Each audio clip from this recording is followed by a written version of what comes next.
Why water bills vary so much by region. If you live in Cornwall, you are paying nearly £200 more for water this year than someone in Newcastle. Same country, same taps, same basic need. And here is what really gets me. You have absolutely no say in the matter. There is no switching supplier, no loyalty deal, no comparing prices online. The postcode you moved to decades ago locked you into a water company for life, and some of those companies are charging almost double what others charge. I have spent weeks going through Ofwat reports, company accounts, and regional pricing data. And what I found is not just frustrating. It is a system that was designed in 1989 and has not been properly questioned since. Let me show you exactly why your water bill might be hundreds of pounds higher than your relatives up the road, and what that money is actually paying for. Let's start with the raw figures for 2025 because they're genuinely shocking when you see them side by side. The national average water bill in England and Wales is now £603 a year. That's up 26% from last year alone. But that average hides enormous variation. If you're with Northumbrian Water up in the northeast, you're paying around £506. That is the cheapest in the country. Not bad, but if you are with Southern Water down on the south coast, you are looking at £703. That is nearly £200 more for the same essential service. And it gets worse. South West Water customers in Devon and Cornwall are now paying £686 on average. For years they had the highest bills in the country.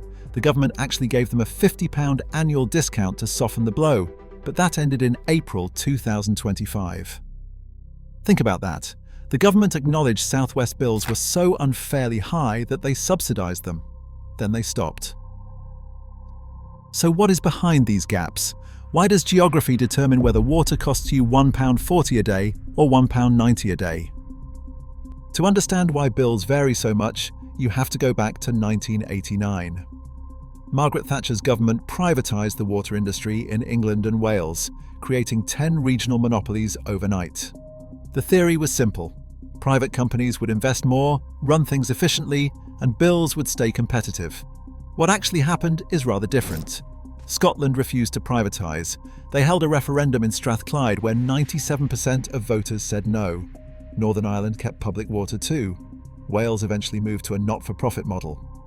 But England ploughed ahead with full privatisation. And here is the crucial part.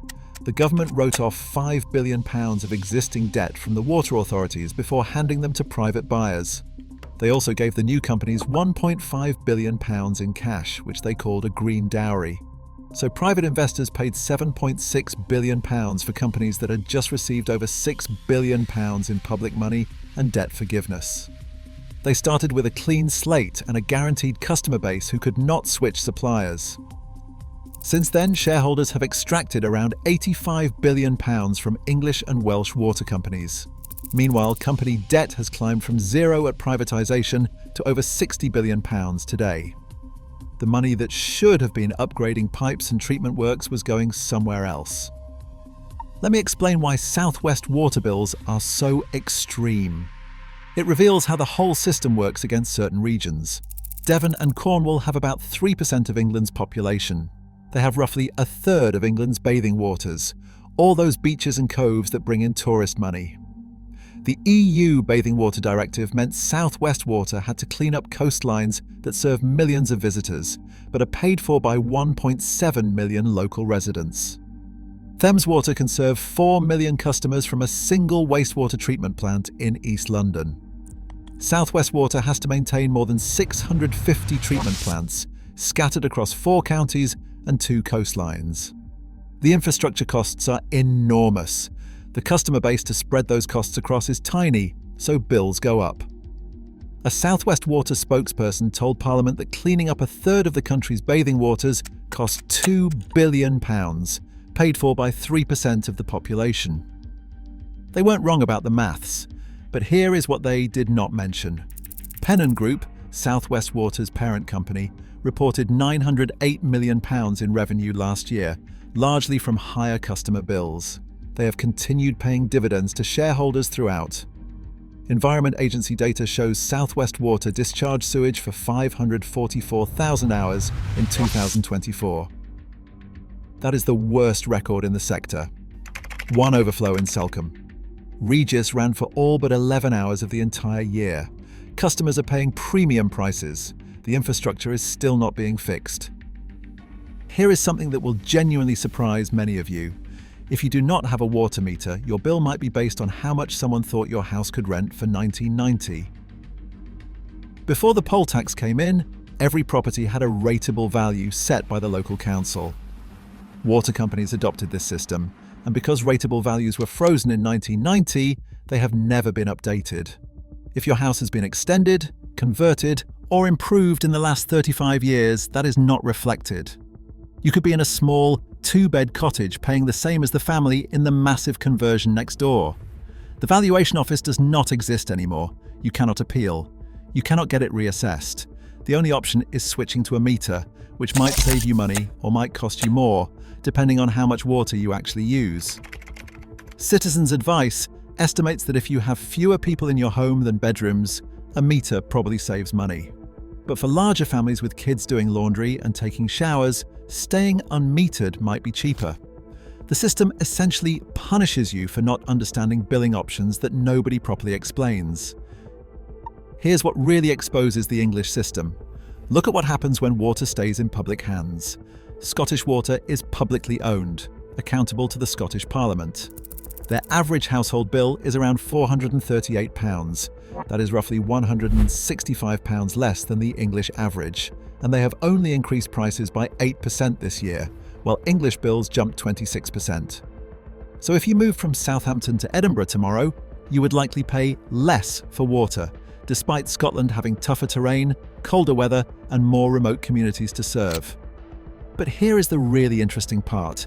According to research from Greenwich University, Scottish Water invested £72 more per household per year than private English companies between 2002 and 2018. That is 35% more investment, with lower bills. How? Because there are no shareholder dividends. There are no complex corporate structures with holding companies in the Cayman Islands. There are no bonuses tied to financial engineering rather than fixing pipes. The money customers pay goes into the infrastructure. When Scottish Water finishes a major investment program, they actually reduce bills. English companies finish investment programs and then start paying dividends. Only 14% of English rivers are rated as having good ecological status. In Scotland, it is 87%. Same island, same rain. Completely different outcomes. You might assume your water company is a British business serving British customers. The ownership structures tell a different story. Northumbrian Water is 75% owned by CK Hutchison Holdings, based in Hong Kong. The remaining 25% belongs to KKR, a New York private equity firm. Yorkshire Water is majority owned by investment firms in Hong Kong and Singapore. Thames Water's shareholders include companies owned by the governments of Kuwait, Abu Dhabi, and China, along with Canadian pension funds. Wessex Water is fully owned by YTL, a Malaysian corporation controlled by a billionaire's family. Southern Water's largest shareholder is Macquarie, the Australian infrastructure investor that also previously owned Thames Water and loaded it with the debt that nearly collapsed the company. These are not sinister facts on their own. International investment is normal in utilities, but it does mean the people making decisions about your water bill have no particular connection to your community or your rivers. Their obligation is to their investors. Your obligation is to pay whatever they charge. If you think current bills are high, Ofwat's price review allows companies to increase bills by an average of £31 per year until 2030. That is on top of inflation. By 2030, the average water bill in England is projected to be at least £94 higher than today in real terms. Some regions will see much larger increases. 5 water companies appealed even Ofwat's approved increases, demanding more. The Competition and Markets Authority reviewed their cases this autumn and granted some additional rises, though they described the company's full requests as largely unjustified. Meanwhile, Thames Water is negotiating a rescue deal that includes asking for permission to continue polluting rivers until 2040 without facing full penalties. The independent review of the water sector, chaired by former Bank of England Governor John Cunliffe, published 88 recommendations this July. It called for Ofwat to be abolished and replaced with a new regulator, describing the current system as needing a fundamental reset. Whether that actually happens remains to be seen. Reviews and recommendations do not always translate into change. So why do water bills vary so much by region? Because in 1989 we created private monopolies tied to geography, handed them debt-free companies, and hoped competition that cannot exist would somehow keep prices fair. Some regions got lucky with dense populations and simple infrastructure.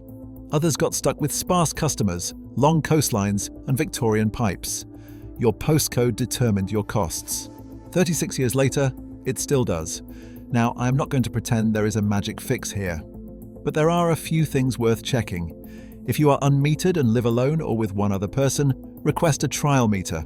Most companies let you switch back within 2 years if it does not save money. Check whether your company offers a social tariff for lower-income households, because eligibility varies wildly and awareness is shockingly low. If your home has a septic tank or does not drain surface water into the public sewer, you might be owed a rebate you have never claimed. Small wins, but they are real. If you found this useful, make sure to subscribe.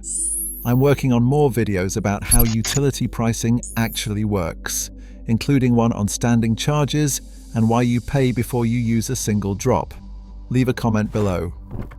What is your water company charging you this year? I am genuinely curious whether the regional divide is as extreme as the data suggests, or whether some of you have found ways to bring costs down.